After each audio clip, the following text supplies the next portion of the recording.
किसी खाने के आइटम में पेस्टिसाइड्स तो नहीं डले हुए थे। सारी चीज़ें जितना भी आपके लाइफ़स्टाइल में आप चीज़ों को यूज़ करते हो, वो सारे थॉट्स दिमाग में आने लगे कि किस वजह से हुआ होगा। मेरी गायनोकोलॉजिस्ट ने मुझे आगे मैमोग्राफी के लिए सजेस्ट नहीं किया होता, तो शायद मेरे को कभी नहीं पता लगता कि मेरे को कैंसर है। राहुल वाज लाइक कि ठीक है, अब ये जिम नहीं जाएगी। मैं कहा no, I am not accepting, मैं सर्जरी नहीं करवाऊंगी। आपने अगर मेरे लिम्फ नोड्स निकाल दिए हैं कुछ, कहते मनीषा कैंसर फैल जाएगा, फिर क्या फायदा। दांत का ट्रीटमेंट कराते हैं, उससे लोगों को कैंसर हो जाता है। लेथार्जिक फील कर रहे हैं, किसी चीज़ में उनका काम कर नहीं पा रहे हैं, थके थके से रह रहे हैं, हम लोग उनको ग्लूकोन डी खिला करके बाहर भेज देते हैं। कीमोथेरेपी करेगी या नहीं करेगी इसकी हम गारंटी नहीं ले सकते। आपको जब एक बार कैंसर हो जाता है या कुछ और भी डिजीजेस हैं ऐसी जो होने के बाद, जो आइडेंटिफाई होने के बाद आपको लाइफ इंश्योरेंस नहीं मिलता। इंश्योरेंस एक आपका मेडिकल इंश्योरेंस जितना इम्पोर्टेंट है, इतना ही इम्पोर्टेंट आपका एक लाइफ इंश्योरेंस भी है।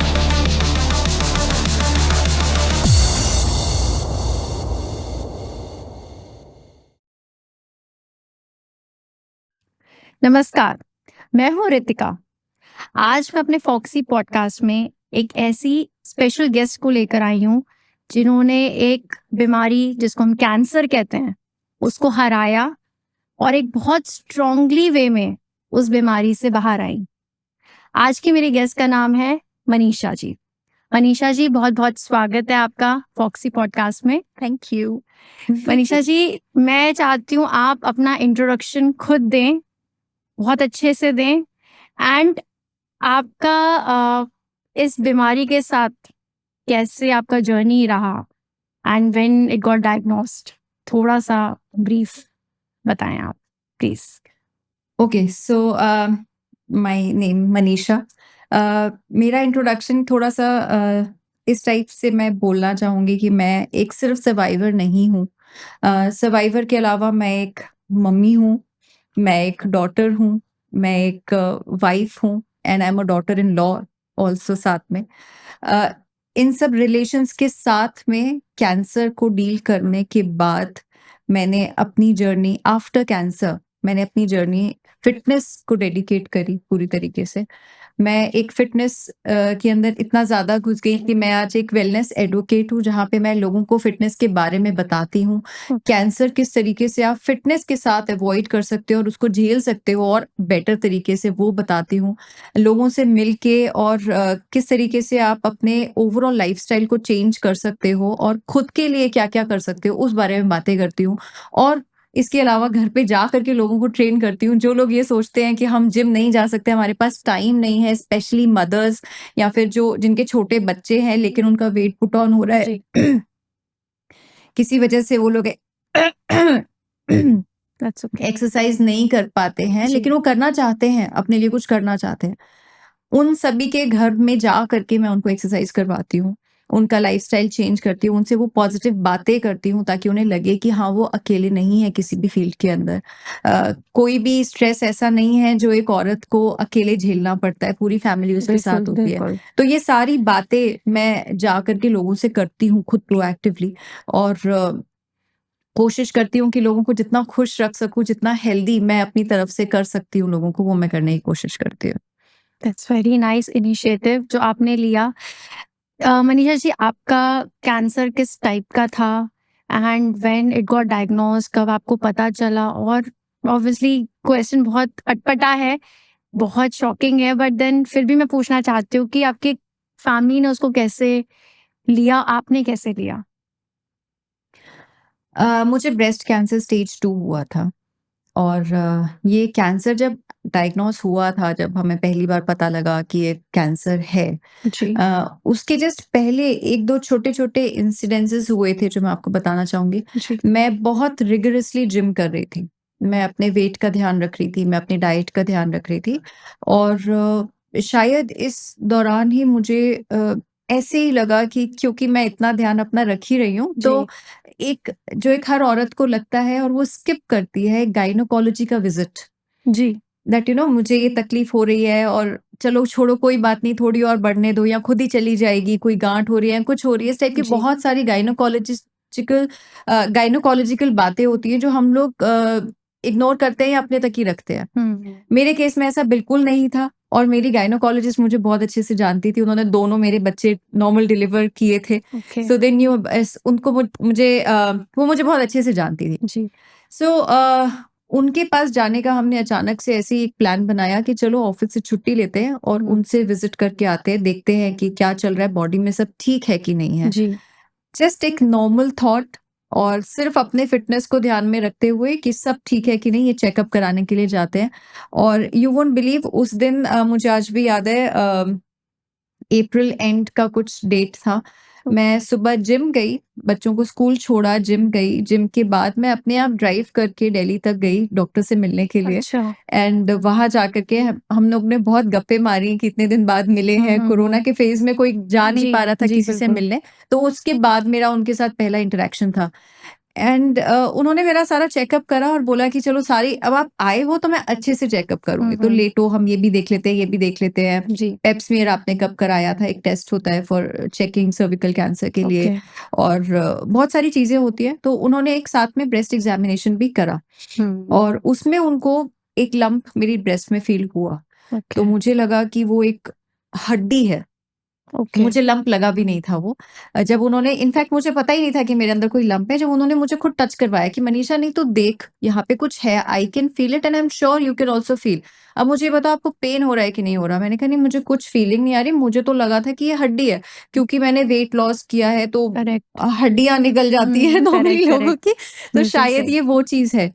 So then she was like, no Manisha, अगर हड्डी होती तो शायद लेफ्ट हैंड साइड में भी उतना ही प्रोमिनेंट होती, राइट? बट ये खाली राइट में है, तो तुम्हें नहीं लगता कि कुछ फिशी यहाँ पे लग रहा है? तो मैंने कहा कि नहीं, आपको लग रहा होगा, मुझे तो नहीं मुझे लग नहीं रहा, लग बिकॉज मैं इस बारे में सोचती नहीं हूँ, मैं जिम करती हूँ, इतना अच्छा खाती हूँ, मुझे कुछ तो हो ही नहीं सकता है। जी। सो देन शी सेड कि that's a very good thought कि कुछ नहीं हो सकता है, लेकिन आप मेरे कहने पे एक अल्ट्रासाउंड करवा लो। और ओके। मैं अभी करवा लो, मैं खाली बैठी हूँ।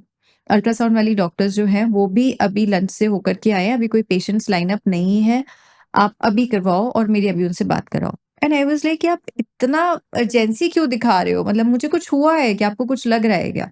गांठ से क्या हो सकता है किसी को? कैंसर तो बहुत दूर की बात है, मुझे ये था कि ये गांठ के पीछे क्यों पड़ गई हैं ये। सो देन, बट ठीक है, अब आप बोल रहे हो तो मैं करा लेती हूँ। तो मैंने अल्ट्रासाउंड इमीडिएटली वहीं पे करवाया और उसका कुछ जो रिपोर्ट आया, उन्होंने फ़ोन पे ही मेरे डॉक्टर को बताया। एंड शी सेड कि मनीषा, आपको ना आगे जाके एक मेमोग्राम और कराना पड़ेगा। अनफॉर्चुनेटली मेरे हॉस्पिटल में होता नहीं है, नहीं तो मैं वो भी अभी करा देती तेरा। अब तू जा घर पे और जो भी नियर बाय मेमोग्राफी जहाँ पे भी होती है वहाँ पे कराओ इसको। ओके। आई वाज लाइक, क्या आप ये सब चीज़ों में, जब कुछ निकला ही नहीं है अल्ट्रासाउंड में, तो फिर मैं कहती नहीं, अल्ट्रासाउंड में निकला है, वहाँ पे इल डिफाइंड लंप लिखा हुआ है, that okay. Means we are not clear कि वो सिस्ट है या क्या है, तो आप इसका चेकअप आगे कराओगे और आप करा के मुझे रिपोर्ट बताओगे क्या हुआ है। ओके। उनको बस ये तसल्ली चाहिए थी कि मैं जाके चेकअप चेकअप कराऊंगी। करा लूं। मैं घर आई और ऑब्वियसली अकेले ही थी, ड्राइव करके गई हुई थी। थोड़ा सा डर लग रहा था कि पता नहीं यार, क्यों मैमोग्राफी तो सिर्फ ब्रेस्ट कैंसर वाले कराते हैं, ये भी माइंड में कहीं ना कहीं घूम रहा था। तो फिर घर आके यहीं पे लोकल मेरी एक डॉक्टर फ्रेंड रहती है, डॉक्टर राशि। सो मैंने उनको कॉल किया बिकॉज वो ऑन्कोलॉजिस्ट हैं और वो यहाँ पे ब्रेस्ट कैंसर अवेयरनेस कैंप्स पहले करा चुके थे सोसाइटी में। तो मैंने उनको कॉल किया कि मुझे एक डॉक्टर ने मेमोग्राफी के लिए बोला है and I have no clue कि मुझे क्यों बोला गया है, तो मुझे क्या करना चाहिए। उन्होंने बोला, मनीषा रिलैक्स कर, कल तो हॉस्पिटल आ जा, हम अच्छे से देख लेंगे, तेरा रिपोर्ट भी चेक कर लेंगे और दोबारा से पूरा स्टार्टिंग से मैं अपने नजरिए से देखती हूँ कि क्या है क्या नहीं है। बिल्कुल। मैंने कहा ठीक है, और मैंने हस्बैंड को बताया कि कल भी जाना है, तो कल भी गाड़ी चाहिए होगी, तो तुम देख लेना कैसे मैनेज करोगे। बट ऐसा कुछ स्ट्रेस उस समय माइंड पे नहीं था। नेक्स्ट डे मॉर्निंग भी मैंने बच्चों को स्कूल भेजा, मैं जिम गई और जिम से सीधा हॉस्पिटल। फिर वहां जाकर के डॉक्टर राशि से मिली, उन्होंने बोला कि लेट्स डू अनदर अल्ट्रासाउंड, दोबारा से अल्ट्रासाउंड दोनों साइड के ब्रेस्ट का करते हैं और पूरा एरिया कवर करते हैं। सो बेसिकली आपका आर्मपिट्स के अंडर का एरिया और पूरा ये एरिया कवर होता है। ओके। सो पहले खाली राइट हैंड साइड का किया था क्योंकि एक ही साइड उनको लंप फील हो रहा था, बट दिस टाइम पूरा किया। वो दिन I can not forget, because सुबह की निकली हुई, मैं घर कब जाऊंगी मुझे समझ में ही नहीं आ रहा था। पहले उन्होंने मेमोग्राफी के लिए तो मना कर दिया, उन्होंने बोला कि मनीषा अल्ट्रासाउंड हो गया है, अब हमें एक इमीडिएट बायोप्सी करानी है। मैं कहा, अब ये कौन सी चीज होती है? ओके। मुझे तो पता ही नहीं बायोप्सी होता क्या है। So she was like, okay नहीं पता तो रिलैक्स कर, अभी करानी है हमको और ये थोड़ा-सा अर्जेंट है। मैं कहा अर्जेंसी जो मुझे बार-बार बोला जा रहा है ना, आप मुझे स्ट्रेस में डाल रहे हो। आप मुझे बता दो कि आपको ये लग रहा है और आप इस चीज़ के लिए ये चीज़ करवा रहे हो मुझसे। मुझे क्लैरिटी होनी चाहिए। शी वाज़ लाइक कि मनीषा देखो तुम अकेली हो, तुम्हारा हस्बैंड भी यहाँ पे नहीं। मैं कहा मैं मरने थोड़ी जा रही हूँ यार, जो भी होगा अभी मैं घर जाने तक के लिए ज़िंदा हूँ। So whatever it is and I am very strong. So आप मुझे ये मत सोचो कि मुझे किसी चीज़ से डर लगेगा। कहती मनीषा देखो कुछ नहीं है अभी तुम्हारे, ठीक है? लेकिन हम एक टेस्ट करके कंफर्म करना चाहते हैं कि अंदर जो लंप है उसमें भी कुछ नहीं है। वो एक नॉर्मल लंप भी हो सकता है। हमें बस ये उन्होंने ये नहीं बोला कि मुझे ये श्योरिटी चाहिए कि कैंसर है कि नहीं। उन्होंने मुझे बोला मुझे ये श्योरिटी चाहिए कि ये लंप नॉर्मल है। Okay, on a positive side. Positive side, right. So biopsy के लिए तो थोड़ा टाइम लगता है। बायोप्सी इज अ प्रोसेस जहाँ पे वो नीडल से ना एक छोटा सा पीस उसमें से निकालते हैं ट्यूमर में से और लोकल एनेस्थीसिया दे करके। मोटी नीडल होती है तो एक्चुअली। बेसिकली चेक करने के चेक करते लिए। हैं तो वो अब डायरेक्टली आप किसी भी चीज को किसी भी गांठ को आप कैंसर डिक्लेयर नहीं कर सकते जब तक आप उसमें कैंसर सेल्स को ना देख लो। ओके, तो वो कैंसर सेल्स उसमें है कि नहीं है उसके लिए उनको बायोप्सी करनी पड़ती है। और वो एक अल्ट्रासाउंड गाइडेड बायोप्सी होती है जिसके अंदर वो मशीन में देखते हैं और उसमें प्रिक करते हैं, फिर पीस निकालते हैं। छोटा Okay. बहुत ही माइन्यूट सा होता है वो, लेकिन यही प्रोसेस होता है। फिर वो लैब में जाके टेस्ट होता है कि उस पर्टिकुलर सेल के अंदर या उस फ्लूइड के अंदर कैंसर सेल्स हैं कि नहीं है। और ये कितना ड्यूरेशन का टेस्ट रहता है? दिस इज मतलब रिजल्ट कितने ड्यूरेशन में आता है इसका?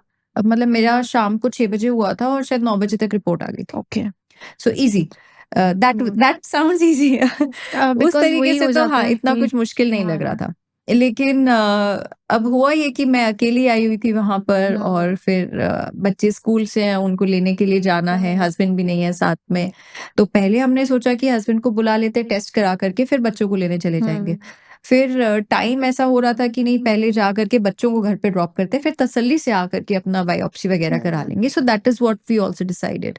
हम लोग घर आकर के फटाफट सब सेटल करके और थैंकफुली मेरे जो सास ससुर हैं वो घर पे ही रहते हैं, हमारे साथ रहते हैं। ओके, तो उसका मुझे बहुत बहुत फायदा मिला यहाँ पर सपोर्ट क्योंकि आपका बहुत अच्छा सपोर्ट रहा। पूरा था कि वो खाना खिला देंगे, बच्चों को टाइमली ट्यूशन भेज देंगे, वहां से लेके आ जाएंगे जी। और सब चीजें मैनेज हो जाएंगी। अब यहाँ पे जब बायोप्सी के लिए वापस आई तो ऑब्वियसली उसी की रिपोर्ट थी जो बेकार सी आई। सो बायोप्सी के लिए हम लोग को रखा गया और वहां पे बहुत सारी बातें हुई, बहुत सारे लोग मिले, वहां भी हम दोस्ती करने में लगे हुए थे। मैं बहुत नॉर्मली चीजों को ले रही थी वहां पर। जी। फिर हम लोग रात को घर आए और जब तक हम घर पहुंचे तो अब यहाँ पे थोड़ा सा एक ट्विस्ट ये हुआ कि instead of taking that turn मेरे घर की तरफ, मेरे हस्बैंड ने टर्न लिया मेरी मम्मी के घर की तरफ। ही ओके, सेड कि मनीषा देख कुछ है, हमें दिख रहा है कि सब डॉक्टर्स इतनी जांच वगैरह कर रहे हैं, तो तू एक काम कर, कुछ दिन के लिए अपनी मम्मी के घर पे रुक जा, बच्चों की टेंशन मत ले, दादी दादा है संभालने के लिए, मैं हूँ संभालने के लिए। तो तू अभी बहुत ज्यादा स्ट्रेस में दिख रही है मुझको, दैट यू नो इतना सब कुछ हो रहा है तेरे साथ में, सुबह से तू हॉस्पिटल में है, तो 1-2 दिन के लिए मम्मी के पास आराम कर ले। जैसे ही तेरा ठीक हो जाएगा सब पेन वगैरह, क्योंकि बायोप्सी के बाद थोड़ा पेन तो होता ही है, नीडल इतनी मोटी होती है। सो हालांकि एनेस्थीसिया लगा होता है बट आफ्टर दैट आपको पेन एक्सपेक्टेड रहता है थोड़ा बहुत। सो ही वाज लाइक कि तू स्ट्रेस मत ले, रिपोर्ट आने दे, सब ठीक ही होगा, बट 2-3 दिन के लिए यहाँ पे रुक जाओ। लाइक ठीक है ओके। एंड वो मुझे छोड़ करके आने लगे, लाइक डिनर करके जाओ और थोड़ा वेट कर लेते हैं ऑल दैट।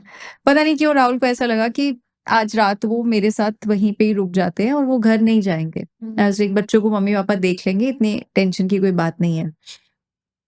अब रात को रिपोर्ट आ ही गई और उसमें कुछ ऐसे वर्ड्स थे, मैलिग्नेंट सेल्स, कार्सिनोमा, जो कहीं ना कहीं इंडिकेट कर रहे थे कि मुझे कैंसर है। अब कितना है, कौन सी स्टेज पे है, फैल रहा है कि नहीं, नॉर्मली हम मूवीज में देखते हैं आपके पास इतने दिन का टाइम रह गया है, वो सारी चीजें वो सारी चीजें दिमाग में आ रही थी। फिर मुझे लगा यार ये कोरोना हो रहा है सबको, मुझे कैंसर होना था। आई मीन इतना स्टूपिड सा लग रहा है मुझे कि यार पूरी दुनिया कोरोना से लड़ रही है और यहाँ पे मैं कैंसर लेकर के बैठी हूँ। एंड आई रियली मैंने उस टाइम पे अपने हस्बैंड के साथ में गले लगा के रोना ये वो करना, हमने ऐसा कुछ नहीं किया। हम अपनी रिपोर्ट देख करके हंस रहे थे। मैंने कहा यार ये क्या ही हो गया, मतलब हम इसको क्या करने वाले हैं। बट अगेन एक थॉट हस्बैंड के दिमाग में भी कहीं न कहीं आता है कि आगे क्या होगा, कैसे होगा? एब्सोल्युटली। सो वो सब हमने फटाफट से इंटरनेट सर्च करना शुरू करा और हम लोगों ने समझ लिया कि कैंसर तो है, अब आगे क्या है, क्या नहीं है, हमें नहीं पता और जो भी अब तो हो गया है, आप उसे इग्नोर तो कर नहीं सकते हो। So the best way to deal with it is अभी तो पढ़ के सो जाते हैं, ठीक है? सुबह बहुत उठेंगे पॉजिटिवली आपने ले लिया, नहीं तो इतने में तो एग्ज़ैक्टली। बहुत परेशान हो जाते हैं सब। बिल्कुल, हमने मम्मी को उस समय कुछ नहीं बताया। हम लोग सुबह हम लोग उठे और हमारा ये था कि पहले डॉक्टर से मिलते हैं और डिस्कस करते हैं कि क्या करना है, क्या नहीं करना। और मेरे हस्बैंड का मेडिकल इंश्योरेंस था, this this is very, very important. Okay. अगर मेडिकल इंश्योरेंस नहीं होता तो शायद कैंसर का जो भी इलाज होता, कीमोथेरेपी होती, सर्जरी होती, जी। रेडिएशन होता, जो कि बहुत जी। कॉस्टली सारे के सारे ट्रीटमेंट्स होते हैं। इसके लिए हमें सारा खर्चा खुद करना पड़ता। जी। या फिर मैं एक गवर्नमेंट हॉस्पिटल में जाती, मैं एम्स में जाती या जी। कुछ इस टाइप के हॉस्पिटल में जाती, जहाँ पर मेरा नंबर कब आता कीमोथेरेपी के लिए या सर्जरी के लिए, उसके लिए अपॉइंटमेंट कब मिलता, उसका मुझे कुछ नहीं पता होता। जी। और ब्रेस्ट कैंसर के अंदर स्पेसिफिकली ये होता है कि आपका जितनी अर्ली डायग्नोसिस हो गया, जी। जितनी जल्दी आपने उसे ट्रीट करा लिया, उतना ही आसान उसका ट्रीटमेंट हो जाता है। ये चीज़ मुझे बहुत बाद में पता लगी थी, लेकिन फॉर्च्यूनेटली हमारा क्योंकि मेडिकल इंश्योरेंस था, तो जी। हम लोग जब हॉस्पिटल गए तो हम बहुत कॉन्फिडेंटली गए कि हमारे पास एक लमसम अमाउंट पैसा है एब्सोल्युटली। कैंसर को झेलने के लिए। जी। तो पैसे की तरफ से कोई टेंशन नहीं थी, बच्चों की तरफ से कोई टेंशन नहीं थी कि मम्मी-पापा सँभाल रहे हैं। हस्बैंड ने छुट्टी ले ली थी मेरे लिए, तो मुझे वो भी टेंशन नहीं थी। मेरे ऑफिस वालों ने छुट्टी दे रखी थी, तो उधर से भी पूरा सपोर्ट था। तो ओवरऑल सब लोग इतना सपोर्ट कर रहे थे जी। कि मुझे ऐसा लग रहा था कि ये जो चीज़ आई है वो किसी मकसद से आई है और मुझे इसके साथ लड़ना ही है, मुझे पीछे तो हटना नहीं। हट के करना भी क्या, मरना थोड़ी है। सो वो तो कभी था ही नहीं दिमाग में। सो फिर we just carried on, we moved on. हम हॉस्पिटल गए, पता लगा कि हाँ, चलो है तो, लेकिन ग्रेड 1 है। ग्रेड 1 मतलब रिगरस नहीं है, बहुत ज़्यादा एग्रेसिव नहीं है कि वो फैल रहा है पूरी बॉडी में। जी। और हो भी सकता है कि अगर मैं अगले 5 साल तक चेकअप नहीं कराती तो वहीं का वहीं रहता। अच्छा। इतना साइलेंट था वो। तो एक थॉट ये भी आया कि अगर मैं 40 साल के बाद चेकअप कराती, मैं उस समय 37 की थी, ओके। कि अगर मैं 40 के बाद चेकअप कराती, तो शायद लोग ये सोचते कि इस उम्र में तो ये कॉमन होता है। करेक्ट। लेकिन 37 की एज में शायद लोग नहीं सोच पाते कि कैंसर आता है किसी की बॉडी में। जी। बहुत सारे थॉट्स आए, कोरोना की वैक्सीन की वजह से हुआ होगा, शायद मैंने अल्कोहल इंटेक किया होगा कभी उसकी वजह से, शायद मैं स्ट्रेस लेती थी, शायद मेरी नींद नहीं पूरी होती थी, मेरा लाइफस्टाइल खराब था, कहीं मैंने कुछ ज़्यादा खा पी तो नहीं लिया, माइक्रोवेव का ज़्यादा इस्तेमाल तो नहीं कर लिया, या कुछ किसी खाने के आइटम में पेस्टिसाइड्स तो नहीं डले हुए थे। सारी चीज़ें, जितना भी आपके लाइफस्टाइल में आप चीज़ों को यूज़ करते हो, वो सारे थॉट्स दिमाग में आने लगे कि किस वजह से हुआ होगा। फिर मेरी जो ब्रेस्ट सर्जन थी, जिन्होंने सर्जरी करी जी। लेटर ऑन, उनसे मुलाकात हुई और उन्होंने हमारे हॉस्पिटल में एक्चुअली एक पूरी टीम होती है। एक सर्जरी की सर्जन होते हैं, साथ में एक आपके रेडिएशन ऑन्कोलॉजिस्ट होते हैं, फिर एक मेडिसिन ऑन्कोलॉजिस्ट होते हैं। ओके। वो सब लोग मिलके डिसाइड करते हैं कि इस कैंसर के अंदर किस टाइप का ट्रीटमेंट आगे ज़्यादा हेल्पफुल रहेगा या ज़्यादा आप कह सकते हो कि ज़्यादा एफिशिएंटली काम करेगा कौन-सा ट्रीटमेंट। तो वो डिस्कशन चल रहा था और तभी मेरी डॉक्टर ने मुझे बोला कि देखो मनीषा, जो हो गया वो हो गया है और अब तुम्हें क्या करना है? फाइट ही तो करना है ना? एंड आई वाज़ लाइक हाँ, फाइट ही करना है। मैं कहा मेरी बॉडी में कोई चेंजेस आएँगे? कहती देखो कुछ महीने के लिए आ सकते हैं, लेकिन फिर सब नॉर्मल हो जाएगा। उन्होंने उस सेंटेंस के अंदर मुझे कीमोथेरेपी, रेडिएशन, सर्जरी सबसे लड़ने के लिए एक छोटी-सी चीज़ बोली कि सब नॉर्मल हो हो जाएगा। जाएगा। और वो एक नॉर्मल हो जाएगा मेरे लिए बहुत इम्पोर्टेंट था। जी। क्यों इम्पोर्टेंट था? क्योंकि मुझे जिम जाना था। ना दैट वाज़ द मेन की हियर कि मुझे जिम वापस जाना था। जाना उसके लिए मुझे फिटनेस तो सबसे ज़्यादा रिक्वायर्ड होती ही है हर डेली एक लाइफ में फिटनेस तो। से ज़्यादा एक पैशन रिक्वायर्ड होता है आपकी आई लाइफ नो। में। अगर आप कुकिंग का आपको पैशन है, आपको बात करने का, लोगों से इंटरैक्ट करने का पैशन है, या आपको आप एक फुटबॉलर हो, आप एक क्रिकेटर हो, आप कोई गेम खेलते हो, या आप कुछ भी करते हो, आप एक इन्फ्लुएंसर हो, आप एक यूट्यूबर हो, आप कोई भी हो, आपका कोई भी पैशन हो, मुझे ऐसा लगता है कि अगर एक बीमारी आप आपके रास्ते में आती है, आपको उस बीमारी से लड़ने की ताकत मिलती है कि मुझे वापस अपने काम पे जाना है, मुझे वापस अपने पैशन की तरफ जाना है, तो बिल्कुल। इसको मैं फटाफट निपटाऊँ।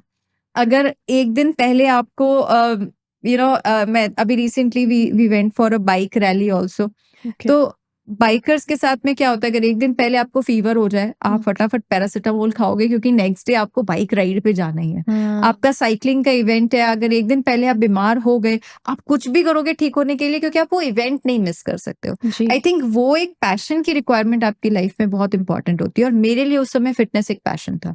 मेरा जिम मेरा पैशन था, तो मुझे ये था कि ये सब कुछ निपटे तो मैं जिम वापस जाना शुरू करूँ। जी। मैं छोड़ दूँगी बीच में, तो मैंने इतनी मुश्किल से मसल्स बनाई हैं, इतनी मुश्किल से अपना वेट कंट्रोल में किया, ये सब चीज़ें कहीं खराब ना हो जाए या मुझे दोबारा से रीस्टार्ट ना करना पड़े, तो जी। मैं वो चीज़ नहीं चाहती थी।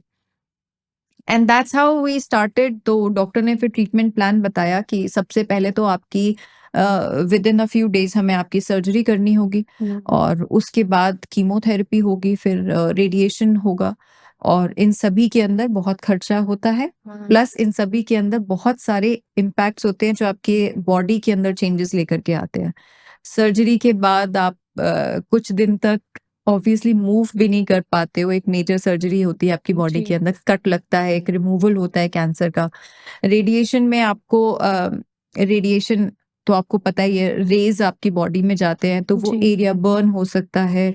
प्लस ऊपर से आपकी स्किन ब्लैकिशनेस हो जाती है, उसके अंदर कीमोथेरेपी होती है तो उसके अंदर लोगों के बाल उड़ जाते हैं और जी। बहुत सारी चीजें।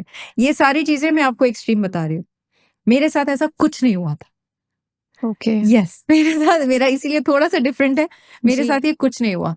मेरी सर्जरी हुई, उसके बाद डॉक्टर्स ने मुझे एक टेस्ट सजेस्ट करा कि आप ऑन्कोटाइप डीएक्स टेस्ट कराओ। नाउ ये बहुत मैटर करता है कि आपकी डॉक्टर कितनी इंटेलिजेंट है, आपके डॉक्टर को कितनी अवेयरनेस है चीजों के बारे में। ओके। सो फॉर्चुनेटली ये टेस्ट ज्यादातर डॉक्टर्स नहीं सजेस्ट करते।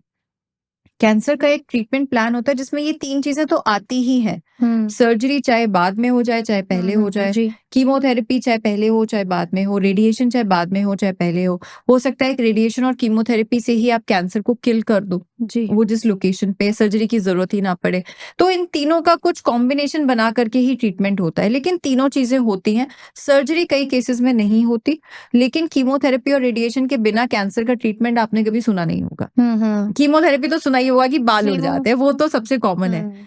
नाउ मेरे साथ ये जो टेस्ट मैम ने सजेस्ट करा था, उसमें ये था कि आपका क्योंकि हार्मोनल रिसेप्टर्स ज़्यादा एक्टिव है, मतलब कि हार्मोनल पॉजिटिव कैंसर है आपका, तो इसके अंदर एक हार्मोनल थेरेपी ज़्यादा आपके लिए फ़ायदा करेगी। ओके। कीमोथेरेपी करेगी या नहीं करेगी इसकी हम गारंटी नहीं ले सकते, तो एक टेस्ट करा लेते हैं, ऑन्कोटाइप डीएक्स टेस्ट होता है, जो कि सिर्फ यूएस में होता है, इंडिया में होता ही नहीं है।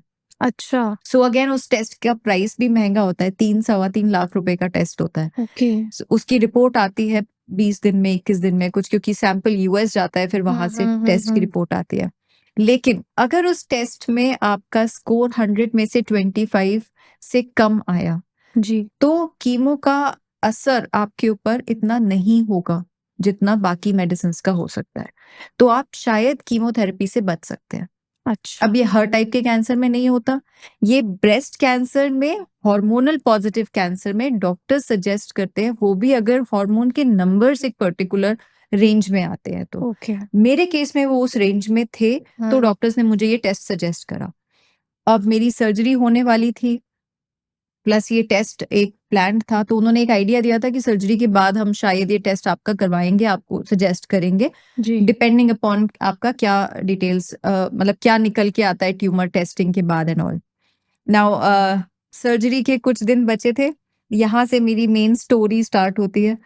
सर्जरी के 7-8 दिन पहले मुझे बोला गया कि आपको ये टेस्ट्स करवाने, अगर सब नॉर्मल आएगा तो हम इस दिन आपकी सर्जरी प्लान करते हैं और आपको एक दिन पहले आके एडमिट होना होगा। आई वाज लाइक ठीक है, अब बीच के 4 दिन क्या करोगे, 5 दिन क्या करोगे? मैं जिम चली गई। जिम स्टार्ट करते हैं, ये टाइम क्यों वेस्ट करें, भी था तो पहले भी था, अभी भी है, कुछ चेंज तो हो नहीं जाएगा, so let's go to the gym. और मैंने अपने डेज डिवाइड कर दिए, इस दिन चेस्ट डे, इस दिन बैक डे, इस दिन लेग डे, इस दिन आर्म्स करेंगे और एक दिन एब्स वगैरह अच्छे से करके, मतलब वो दिन मेरे वेस्ट नहीं होने चाहिए और मैं एक्सरसाइजेस अच्छे से करके जाऊंगी ऑपरेशन थिएटर में। आई शुड नॉट रिग्रेट वो था कि मैंने ये नहीं कर पाई, वो जी, नहीं जी, होना चाहिए बिल्कुल। था। नाउ सर्जरी के 2 दिन पहले डॉक्टर ने बुलाया, 1 दिन पहले एडमिट होना होता है, 2 दिन पहले उन्होंने बुलाया कि आपसे कुछ बात करनी है। तो आई वाज़ लाइक अब क्या हो गया? अब तो सब कुछ नॉर्मल है, डिसाइड तो हो गया सर्जरी होगी, ट्यूमर खत्म, उसके बाद मैं नॉर्मल, कोई प्रॉब्लम ही नहीं है, तो कैंसर ही खत्म हो गया। So but she said that नहीं, आप एक बार आओ, हमें बात करनी है, कुछ एक नॉर्मल डिस्कशंस होते हैं, कुछ इंपॉर्टेंट पॉइंट्स होते हैं जो हमें आपको बताने होते हैं। तो वहाँ पे उन्होंने बताया कि मनीषा देखो, आपकी बहुत यंग एज है, सो हम ओटी के अंदर कुछ डिसीजंस लेंगे जो आपको पहले से बताने हैं कि आप उसके फेवर में हो या नहीं हो, तो उसके अकॉर्डिंग हम आगे ट्रीटमेंट करें। तो मैं कहा ऐसा कौन सा डिसीजन हो सकता है? कहती first decision is breast removal. Okay. कहते देयर इज अ पॉसिबिलिटी हम अंदर जाकर के कुछ उनका प्रोसीजर होता है जिससे वो चेक करते हैं कि सेल्स, कैंसर सेल्स कितना फैले हुए हैं और क्या हमें वो नीट एरिया मिल पाएगा कि नहीं उस ट्यूमर को निकालने के बाद जो बिल्कुल कैंसर फ्री है। जी। अगर वो नहीं मिल पाएगा तो फिर आपको पूरा ब्रेस्ट रिमूव करना पड़ेगा। ओके। लेकिन अगर वो एरिया मिल जाता है तो बिकॉज़ आपकी यंग एज है, हम ट्राई करेंगे कि हम उस ब्रेस्ट को वापस फिल अप करके और उसको एक नॉर्मल साइज में ला करके जो आपका ओरिजिनल साइज है जी। उसकी तरह करेंगे। तो which is called breast conservation surgery जिसे बोलते हैं। तो हम आपका ब्रेस्ट कंजर्वेशन सर्जरी करने की कोशिश करेंगे, लेकिन हम बता नहीं सकते कि आपका लंपेक्टमी होगा मतलब ब्रेस्ट कंजर्वेशन सर्जरी या फिर मास्टेक्टमी होगा जिसका मतलब रिमूवल ऑफ ब्रेस्ट हो जाता है। ओके। होगा तो एक ही साइड में, ये श्योर था क्योंकि दूसरी साइड कोई साइन नहीं था कैंसर का। जी। मैं कहा ठीक है, ये तो आपका डिसीजन है ना, ये तो आप अंदर ही डिसाइड करोगे, तो मुझे क्यों बता रहे हो? कहती मनीषा एक और चीज है। Okay. So now this was little you know थोड़ा सा ट्रिकी था यहाँ पे। उन्होंने बोला मनीषा आपका जो कैंसर है वो लिम्फ नोड्स में ट्रैवल कर चुका है, ओके। तो there is a high possibility कि हम आपके लिम्फ नोड्स जो होते हैं यहाँ पर वो सारे रिमूव कर दें या फिर कुछ लिम्फ नोड्स रिमूव करें, लेकिन कुछ तो रिमूव होंगे और हाई पॉसिबिलिटी है कि हम सारे रिमूव करें क्योंकि जैसा हमें एग्रेशन इसका दिख रहा है, वैसे तो ग्रेड 1 आया है कि उसे शांत रहना चाहिए था, लेकिन आपके केस में तो वो ट्रैवल भी कर गया। अगर ये ग्रेड 1 होता तो ये जी। ट्रैवल नहीं करना चाहिए था, लेकिन टेस्ट के अकॉर्डिंग ये ग्रेड 1 आ रहा है, तो थोड़ा कंफ्यूजन है यहाँ पे। तो हम लोगों को आपके लिम्फ नोड्स हाई पॉसिबिलिटी की सारे रिमूव करने पड़ेंगे। मैं कहा कर देना, क्या फ़र्क पड़ता है? ठीक है। कहती नहीं मनीषा थोड़ा-सा फ़र्क तो पड़ेगा। मैं कहा क्या फ़र्क पड़ेगा? कहती मनीषा अब ध्यान से सुनो, तुम्हारा है ये right arm, right hand side का आर्म है। जी। अगर लिम्फ नोड्स रिमूव हो जाएँगे, तो एक डिज़ीज़ होती है लिम्फेडिमा, जिसके अंदर ओके। आपका फ्लूइड हाथ में इकट्ठा हो जाता है और आपका हाथ स्वेल हो जाता है। ओके। और वो स्वेलिंग रुकती नहीं है फिर, उससे आपका हाथ बहुत बड़ा हो जाएगा, आपके पैर से भी बड़ा हो सकता है। अगर आपने कुछ चीज़ों का ध्यान में प्रिकॉशन रखा नहीं तो। लिया तो। मैं कहा प्रिकॉशन?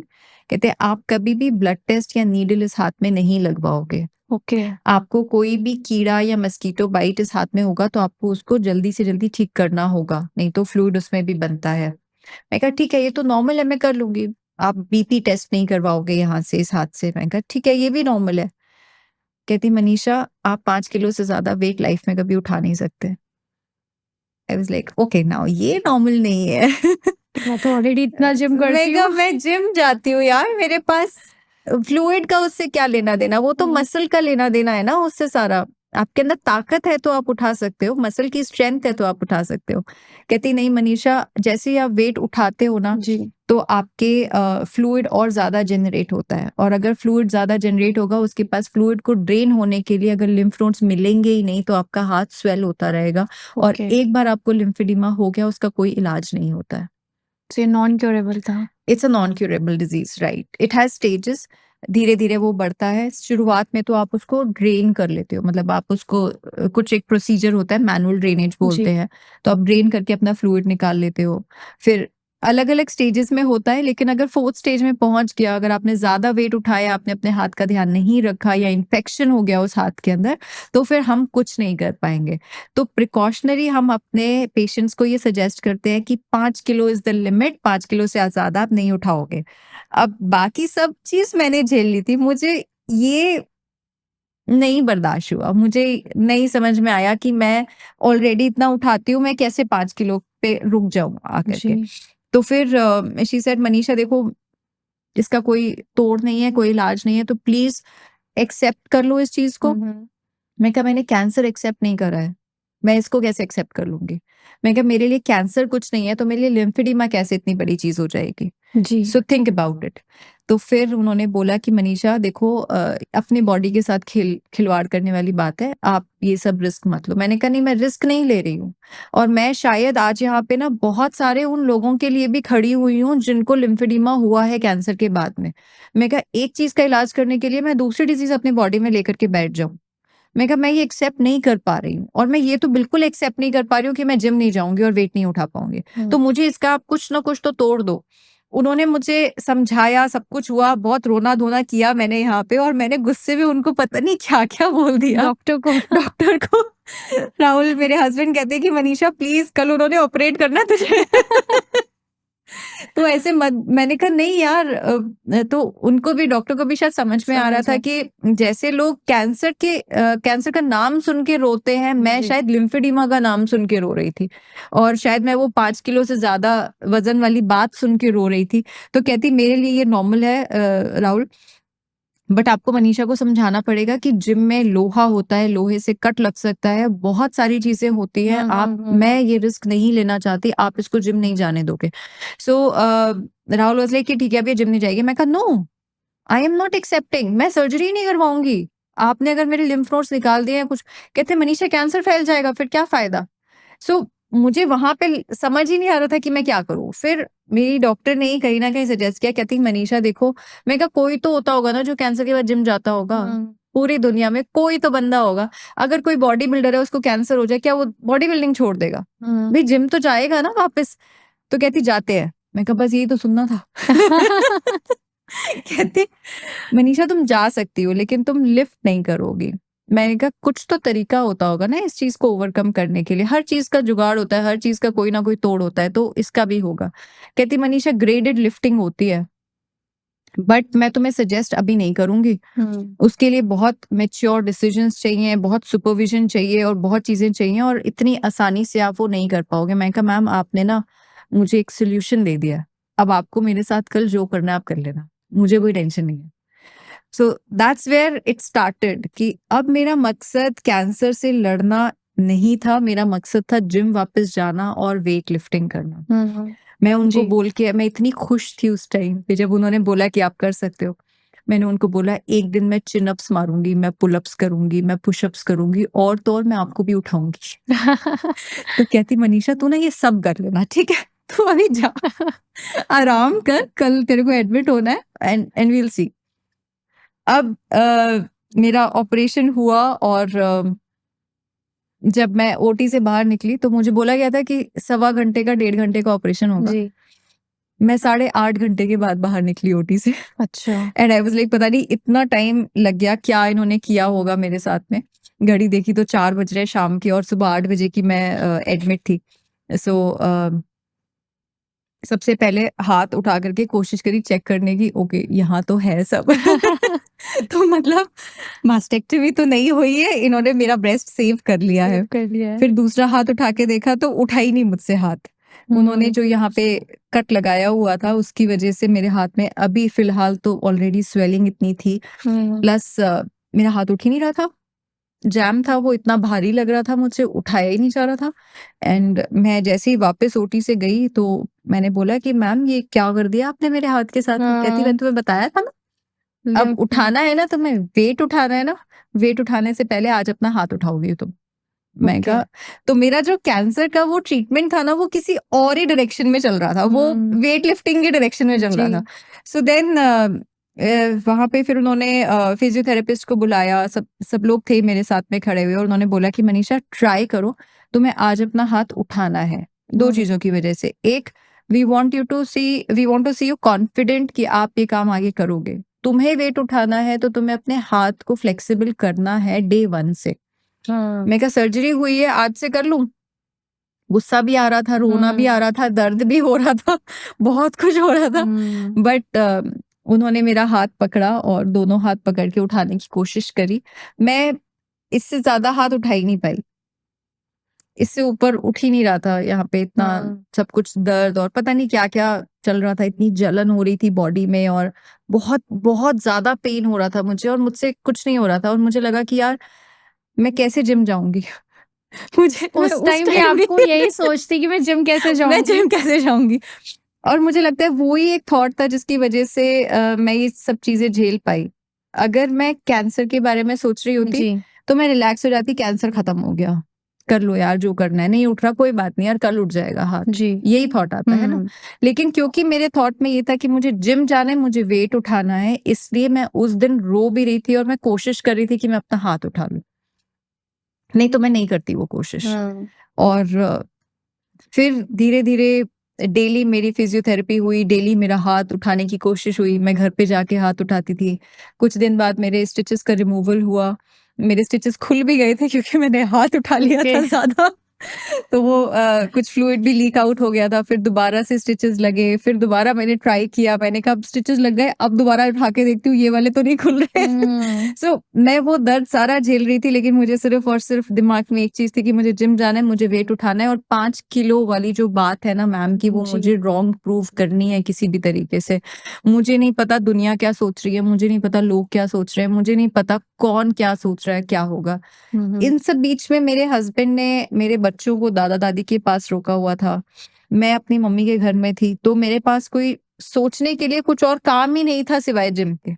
मुझे पूरा टाइम सिर्फ यही सोचना था कि मैं एक्सरसाइज़ कैसे करूँ, हाथ कैसे उठाऊँ और मेरे अंदर एनर्जी कैसे आएगी वो करने की। तो मैं बहुत प्रोटीन खा रही थी उस टाइम पे, बहुत ओके। अच्छा डाइट ले रही थी क्योंकि मुझे ताकत चाहिए थी बॉडी के अंदर। ग्रेजुअली 15 दिन बीते और मेरे स्टिचेस खुल गए और उसके बाद मेरा ऑन्कोटाइप डीएक्स का टेस्ट हुआ जी। और उस टेस्ट में रिपोर्ट आई, मेरा स्कोर आया 9। 9 मीन्स कि मुझे कीमोथेरेपी असर नहीं करेगी। तो मेरी कीमोथेरेपी हुई नहीं हुई नहीं। और मेरा फिर नेक्स्ट ट्रीटमेंट रेडिएशन का स्टार्ट हुआ। ओके। स्टार्ट होना था विदिन अ फ्यू डेज़। उनमें डेट्स वगैरह मिलती हैं आपको किस दिन से आपके, तो मेरे 19 सेशंस रेडिएशन के होने थे। अब रेडिएशन स्टार्ट करने से पहले अगेन पसीना नहीं आना चाहिए और अच्छा, ओके। कुछ तरीके कुछ प्रिकॉशंस होते प्रिकॉशंस हैं। उसके भी होते हैं, लेकिन उसमें वेट लिफ्टिंग का कोई प्रिकॉशन नहीं होता। जब तक जितनी देर में ऑन्कोटाइप डीएक्स टेस्ट की रिपोर्ट आनी थी, 15 दिन बाद स्टिचेस खुले और उसके अनदर 15 डेज़ में रिपोर्ट आनी थी। मैंने घर पे एक जॉग पैड ले रखा था। ओके। कोरोना के टाइम पे मैंने वॉक करना शुरू करा घर पे ही धीरे-धीरे, अपने हाथ को उठाना शुरू करा धीरे-धीरे और मेरे ख्याल से कुछ 5-6 दिन के अंदर मैं अपना पूरा हाथ ऊपर उठा पाई थी, जो कि लोग सर्जरी के करीब महीने तक नहीं उठा पाते हैं। ओके। बट मेरे पास एक यहाँ 10 इंचेस का स्कार था, उसके साथ में और प्लस अंदर जो इतना कुछ मेरे हो रखा था, प्लस वो सारी नसें जो काटी हुई थी लिम्फ नोड्स को निकालने के लिए, उन सब दर्द को झेलते हुए, पेन किलर खाते हुए, जो भी करना था सब करते हुए, मैं सिर्फ़ और सिर्फ़ अपना हाथ उठाने में फ़ोकस था मेरा क्योंकि मुझे जिम जाना था। जिस दिन मेरे को डॉक्टर ने अलाउ किया कि अब आप बाहर जा सकते हो, आपको इन्फेक्शन का कोई डर नहीं है। Exactly 29 days after my surgery जो फर्स्ट प्लेस मैंने विज़िट करा वो मेरा जिम था। मैं 29th डे पे रेडिएशन से भी पहले मैं जिम चली गई थी। ओके। और वहाँ जाकर के मैंने जब मैं अपने ट्रेनर से मिली, संजय मिश्रा जी। सर हैं, वो 1978 के मिस्टर इंडिया रह चुके हैं। ओके। सो वो बहुत मेरे को इंस्पायर करते थे और वो ही मुझे पिछले साल से ट्रेन कर रहे थे। तो जी। जब उनको भी ये न्यूज़ मिली थी तो उन्होंने यही कहा था मुझे पता है तू झेल लेगी। तुझे कुछ नहीं होगा और तू वापस यहीं आएगी ये भी मुझे बहुत अच्छे से पता है। तो जब मैं उनके सामने गई मुझे लगा था पता नहीं रिपोर्ट कैसी आएगी, कीमो वगैरह होगा कि नहीं होगा, तो मैंने बाल-वाल पहले ही कटवा लिए थे। अच्छा, ओके। कि मुझे गंजा भी अगर होना है तो कोई टेंशन नहीं है, ज़्यादा नहीं टूटेंगे, नहीं तो लंबे बाल होते हैं तो बुरे लगते हैं गिरते हुए। तो मैंने पहले ही शॉर्ट हेयर करा लिए थे एंड मैं गई उनसे मिली, मैंने कहा सर मैं आ गई, स्टार्ट करते हैं जिमिंग। कहते हैं कि अच्छा देखो, तब उन्होंने मुझे एक और चीज़ बताई, आउट ऑफ एक्सपीरियंस बहुत चीज़ें होती हैं जो आपको जिम में जाके पता चलती है। जी। अभी तक मैं जिमिंग कर रही थी, मैं सब कुछ कर रही थी, लेकिन एक चीज़ मैंने कभी सोची नहीं थी इस पर्सपेक्टिव से कि इस बॉडी पार्ट का मेरे पैरों से कोई लेना देना नहीं है। इस साइड की बॉडी का इस साइड की बॉडी से कोई लेना देना नहीं है। एब्स का इससे कोई लेना देना नहीं है। तो जो इम्पैक्ट हुआ है वो मेरा सिर्फ राइट हैंड शोल्डर और चेस्ट पे इम्पैक्ट हुआ है। उसके अलावा मैं सारे बॉडी पार्ट्स की एक्सरसाइज कर सकती हूँ। ओके। मैंने वही किया, लेग्स नहीं छोड़ा, काफ्स नहीं छोड़ा, मैंने पूरा एब्स की एक्सरसाइज करी, शोल्डर्स वगैरह करती थी ना। यहाँ पे मुझे ये था कि मेरे दोनों हाथ बराबर चले और साथ में चले, तो मैं दोनों हाथों की इक्वल एक्सरसाइज करती थी। इस वाले को बहुत इजी लगता था उस टाइम पे, लेकिन मुझे इसके साथ लेके जाना था। तो दोनों को बराबर करते करते छोटे छोटे डंबल्स मैंने 1 किलो के उठाने शुरू करे, 2 किलो के उठाने शुरू करे, और कब वो 5 पार कर गए मुझे पता ही नहीं चला। And you manage to pick like 5 से ऊपर आपने उठाए? 5 से ऊपर, हाँ, वो मैं चली गई। फिर Okay. उसके बाद मई में मेरी सर्जरी हुई थी, और जून जुलाई या अगस्त का टाइम था, अगस्त 23 जी। नेक्स्ट ईयर अगस्त 23। तो हमारे हॉस्पिटल में एक सपोर्ट ग्रुप का मीटिंग होता है। तो वहाँ पे मेरी डॉक्टर्स ने एक तीज का प्रोग्राम रखा था, तो हम सब लोग ग्रीन साड़ीज में पहुंचे थे वहाँ पर। आई स्टिल रिमेम्बर अगस्त 2023। तब तक मैं अच्छा खासा वेट उठा रही थी, इतना अच्छा खासा कि मैंने 2022 में ही डेडलिफ्ट करना शुरू कर दिया था। डेडलिफ्ट मीन्स आप एक 20 किलो की रॉड के अंदर प्लेट्स लगाते हो जी। और फिर आप पूरी बॉडी से उसको उठाते हो, जो मेजरली आपके बैक और लोअर बॉडी पार्ट्स की एक्सरसाइज के लिए होता है। तो वो डेडलिफ्ट करना मेरे लिए शुरुआत में इतना मुश्किल था। मतलब जब मैंने शुरू करा था, आई थिंक 4 या 5 महीने के बाद जब मैंने शुरू करा था, तो वो खाली रॉड उठाना भी मेरे को थोड़ा सा मुश्किल लग रहा था, जो कि 20 किलो की होती है। बट उसमें धीरे धीरे 5 की प्लेट लगाई, फिर 10 की प्लेट लगाई, और लगाते लगाते वो कब 90 किलो पहुंच गया मुझे पता ही नहीं चला। और I started lifting 90 kgs deadlift, और वो फिर विद इन 1 ईयर मेरा हो चुका था। तो 1 साल के बाद मैंने अपने इंस्टाग्राम हैंडल पे एक पोस्ट डाला, जिसमें मैंने दिखाया कि मैंने कैसे धीरे धीरे करके और मैं इस जगह पे पहुंची हूँ, and finally I lifted. So this is my 365 days का जर्नी। Within a few seconds का एक छोटा सा वीडियो डाला, बट वो वीडियो मेरे डॉक्टर्स के लिए बहुत इंस्पायरिंग था कि कैंसर पेशेंट लिम्फोडीमा और सब कुछ करने के बाद भी ये कर रही है ऐसे। तो उनको कहाँ से, मैंने ऐसे, हम लोग एक ग्रुप पे, व्हाट्सएप ग्रुप पे अपना शेयर करते थे। हमारा एक सपोर्ट ग्रुप है जहाँ पे सारे पेशेंट्स हैं, सर्वाइवर्स हैं। तो वहां पे मैंने वो वीडियो शेयर करा, और इन्होंने वो वीडियो हॉस्पिटल में प्ले करा मेरे सामने। Okay. And I was like shocked. मैंने कहा सीरियसली आप ये यहाँ, मतलब इंस्टाग्राम से कोई वीडियो यहाँ पे प्ले करेगा कोई, मतलब मेरे को बहुत थोड़ा अजीब तो लगा उस टाइम पे। That is very inspiring too. Exactly, मतलब वो मुझे ऐसे गूज़बम्प्स आए। मैंने कहा यार मेरा वीडियो यहाँ पे प्ले हो रहा है, मुझे तो यकीन ही नहीं हो रहा। कहती, तो मेरी डॉक्टर ने बोला, कहती कि मनीषा अब आप माइक लीजिए और बताइए कि आपने किया क्या है और कैसे किया है। इससे पहले कि मैं माइक पकड़ती, मेरे पास इतने सारे लोगों के सवाल थे। आपको तो कैंसर हुआ था ना, आपको तो ब्रेस्ट कैंसर हुआ है ना, आपकी तो सर्जरी हुई थी ना, आपके तो लिम्फ नोड्स रिमूव हुए थे, आप कैसे कर सकते हो? आपको अलाउ किसने किया जिम जाने के लिए? आप जिम कैसे चले गए? आपको किसने बोला कि आप जिम जा सकते हो? मेरे सामने मेरे ख्याल से 100 सवाल उसी टाइम पे आए, जितनी देर में मुझ तक सिर्फ माइक पहुंचा था। और मेरे सामने 1-2 लड़कियों ने जब ये बोला कि क्या इसका मतलब मैं भी जिम जा सकती हूँ? जी। तब मुझे लगा कि यार क्या सच में लोग ऐसा सोचते हैं कि वो जिम ही नहीं जा सकते अगर उन्हें कुछ हो जाएगा तो? जिम तो एक सिर्फ एक्सरसाइज करने का जरिया है ना, अपने आप को हेल्दी रखने का जरिया है। आप वेट उठाते हो जितना, उतना आपके शरीर में ताकत बनती है, आपकी मसल्स बनती हैं। तो आपको तो जाना चाहिए, तो हर किसी को जाना चाहिए। और कैंसर के बाद तो ज्यादा जाना चाहिए ना, किसी भी बीमारी के बाद और ज्यादा जाना चाहिए, क्योंकि आपकी बॉडी को और जरूरत है अपने आप को बिल्डअप करने की। सो वहां पे मुझे पहली बार लगा कि यार हाँ, मैंने कोई बड़ा काम कर लिया है शायद। अचीवमेंट है ये कुछ तो मेरा अचीवमेंट है।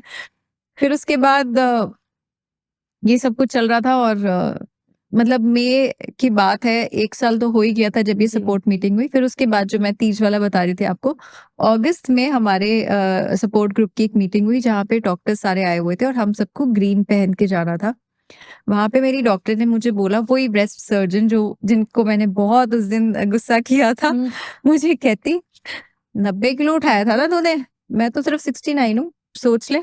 मैं कहा तो क्या, अब 69 हो तो आप जैसे तो मैं उठा ही सकती हूँ। कहती कि तूने ही बोला था उस दिन, याद है?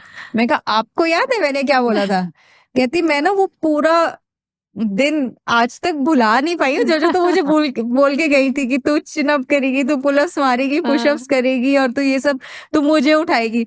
मैं कहा तो आप क्या चाहते हो? कहती मैं चाहती हूँ कि आज इस इवेंट पे तू मुझे उठाए। मैंने कहा आपको मुझ पे विश्वास है? आपको मुझ पे गुस्सा नहीं आ रहा कि मैं ये सब कर रही हूँ? आप मतलब नॉर्मली डॉक्टर के अगेंस्ट आप जाओ तो उन्हें गुस्सा आता है कि आपने ऐसा, मैंने मना किया था फिर भी आपने कर दिया। कहती नहीं मनीषा, जो तुम कर रहे हो ना, इससे बहुत सारे लोगों को बहुत इंस्पिरेशन मिलेगी। तो आज अगर तुमने ये किया ना, तो मैं शायद सबसे ज्यादा खुश होंगी अगर तुमने वाकई में ये काम किया। तो मैंने कहा क्या बात कर रहे हो यार? तो कहती कि आई ट्रूली बिलीव मनीषा, जो तुमने किया वो शायद कोई नहीं कर सकता।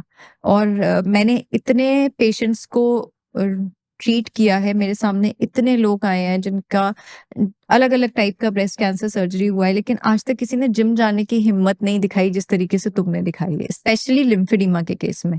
बिना लिम्फेडिमा के लोग जाके एक्सरसाइज जरूर करते हैं क्योंकि उनको कोई वेट का रेस्ट्रिक्शन नहीं होता, लेकिन तुम्हारे आगे जो चीजें आई ना, वो तुमने बहुत अलग तरीके से लिया है। तो मैं चाहती हूँ कि आज तुम ये करो। मैं क्या कुछ होगा तो हॉस्पिटल ही है, लेकिन थोड़ा सा अजीब मुझे लग रहा है, साड़ी हील में कैसे उठाऊं मैं आपको? कहती कैमरा ऑन कर, रिकॉर्ड कर, और अब तू ये डालेगी इंस्टाग्राम पे। मैंने कहा ठीक है, मैं तो डाल दूंगी, कोई प्रॉब्लम नहीं है। फिर हम लोगों ने पूरा माहौल बनाया, सबको बोला सामने खड़े हो, 3-4 कैमरास ऑन करवाए, और फिर मैंने अपनी डॉक्टर को गोद में उठाया।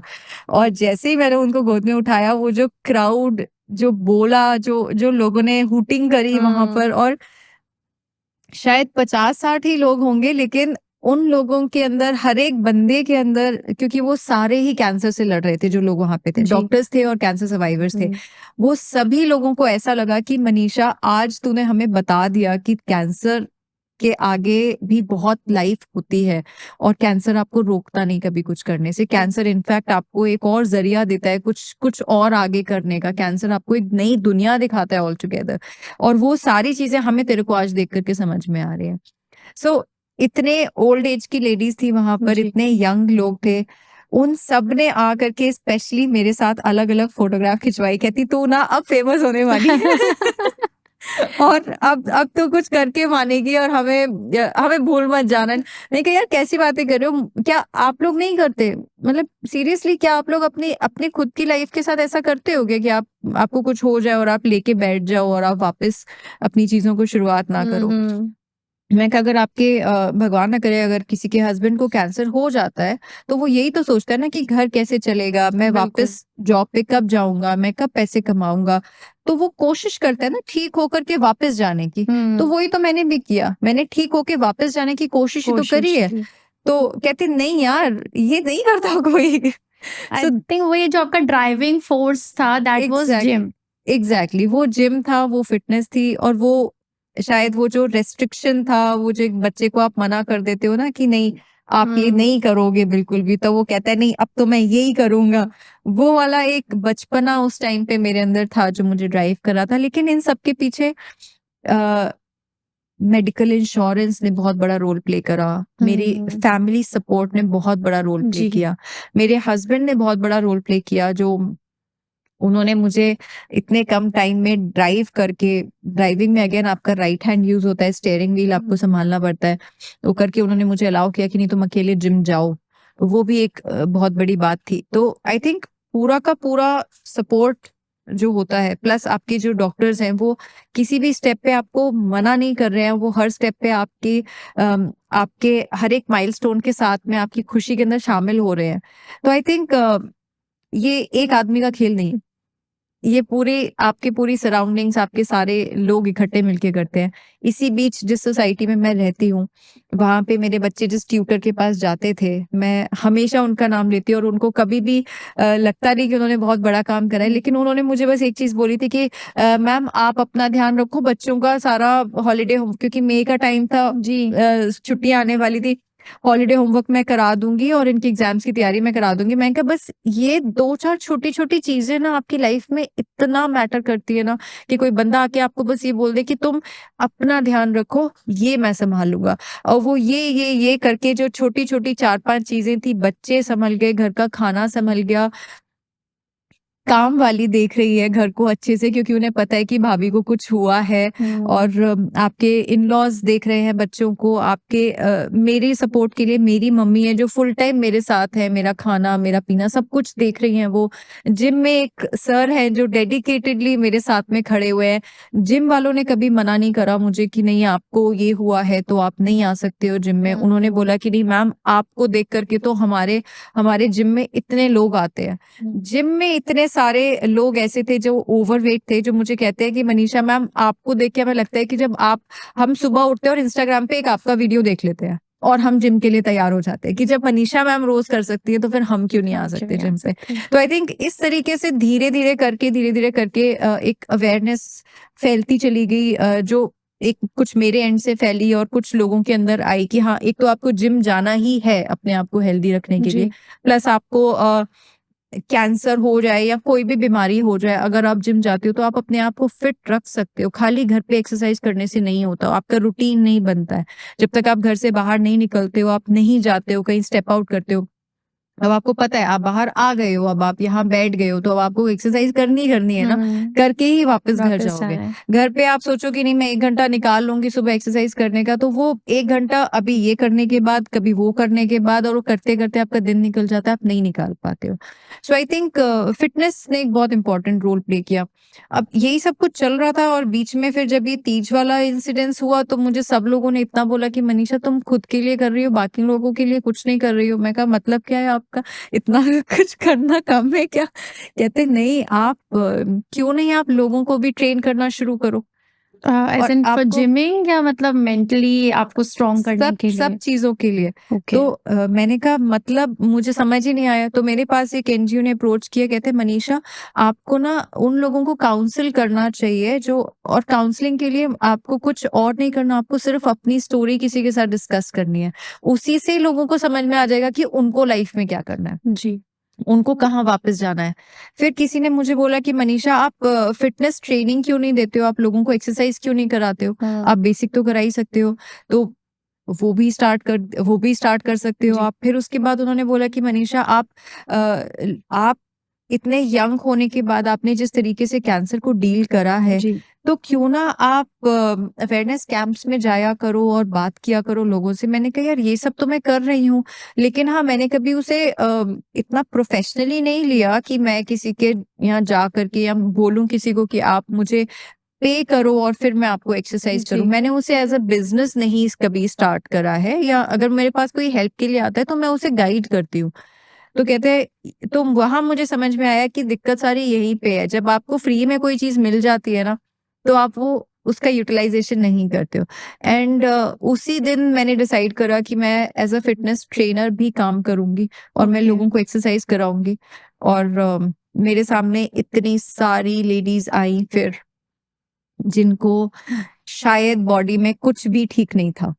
किसी को ओके। थायराइड है, किसी को ओबेसिटी है, किसी का शुगर हाई हो रखा है, किसी का बीपी हाई हो रखा है। बहुत यंग एज में 35 टू 45 की एज में ये सारी बीमारियां हो रखी हैं क्योंकि उनका लाइफस्टाइल पूरा खराब हो रखा है। सो ये सारी चीजें सामने दिखी। फिर उसमें एक काम शुरू हो गया, प्लस फिर मैंने ब्रेस्ट कैंसर अवेयरनेस के कैंप्स करने शुरू कर दिए। मेरी जो डॉक्टर है सर्जन जिन्होंने मुझे ट्रीट किया था, डॉक्टर गीता कदेप्रथ, वो अपने अपने साथ मुझे लेके जाने लगी। बिकॉज उन ऑब्वियसली अगर आप एक कैंसर सर्वाइवर को साथ में देखते हो जो इतना कुछ कर रहा है, तो एक अलग लेवल का इंस्पिरेशन लोगों जी। में आता है। तो हम लोग वो सारे कैंप्स करने लगे। फिर हमने स्पोर्ट्स के कैंप्स करे। मैंने स्पोर्ट्स में एक्टिविटीज में पार्टिसिपेट करना शुरू कर दिया। हमारे लोकल जितने जो साइक्लिस्ट हैं उनका ग्रुप ज्वाइन करा। मैंने साइकिलिंग भी स्टार्ट कर दी। एंड पीपल वर लाइक कि आपकी तो सर्जरी हो रखी है, आप साइकिलिंग कर लोगे? एंड आई वाज लाइक मैं कुछ भी कर सकती हूँ। अब मुझे कोई नहीं रोक मैं सकता। जिम जा सकती हूँ, मैं सब कर सकती मैं हूँ। सब कर सकती हूँ। एंड देन उसके बाद ऑब्वियसली आपकी बॉडी में इतनी ताकत आ जाती है कि शायद वो 90 किलो भी मैंने फिर धीरे-धीरे और इंक्रीज़ करा। मैंने अभी 100 के ऊपर भी उठा लिया है अच्छा, और मैं और भी उठाऊँगी। ऑब्वियसली मैं रुकने वाली तो हूँ नहीं, बिल्कुल। लेकिन मैं अपना बहुत अच्छे से ध्यान रख रही हूँ अभी। और मेरे आस-पास जितने भी लोग हैं ना, मैं उन सबका बहुत अच्छे से ध्यान रखती हूँ। और आई थिंक इसकी वजह से मैंने कुछ 1-2 लाइफ़्स में बहुत चेंजेस भी करे हैं। मेरे पास लोगों ने कनेक्ट करना शुरू करा दिल्ली एनसीआर के बाहर से भी, अच्छा, कश्मीर से, ओके। बैंगलोर से, हैदराबाद से, अमृतसर से, मोहाली से। और उन लोगों ने मुझे कॉल करके मुझसे बस ये कहते थे कि हमें बस आपसे बात करनी है, पता नहीं क्या बात करनी है, बट हमें ऐसा लगता है कि आप शायद कुछ सॉल्यूशन दे दोगे। जी, मैं एज़ अ काउंसलर किसी से अभी चार्ज नहीं करती, लेकिन हम लोगों ने 1-1, 2-2 घंटा बात करी है और उस बात करने के अंदर लोगों को ऐसा लगा कि यार हम भी लाइफ में कुछ कर सकते हैं। और मेरे इतने सारे फ्रेंड्स अक्रॉस द ग्लोब बन गए हैं। अब मेरे जब मैं पहले टीचिंग किया करती थी तो मैं ग्लोबल लेवल पे ऑनलाइन कोडिंग की टीचिंग करती थी। तो मेरे जो स्टूडेंट्स थे उनके पेरेंट्स को जब पता चला कि हाँ, जी। मनीषा को ये हुआ है, उन्होंने मुझे व्हाट्सएप पे कनेक्ट करा। और उनकी फैमिलीज़ में अगर किसी को हो रखा है तो वो मुझसे बात करते हैं। मतलब इन अ सेंस दैट मुझे ऐसा लगता है कि मैं हर किसी से के लिए अवेलेबल हूँ। मैं हर किसी से बात करने के लिए अवेलेबल हूँ कि अगर आपको कैंसर से आप जूझ रहे हो, कोई परेशानी आ रही है। क्योंकि मैं एक मदर हूँ, क्योंकि मेरे भी बच्चे हैं, मेरे भी सास-ससुर हैं, मेरी भी फैमिली है।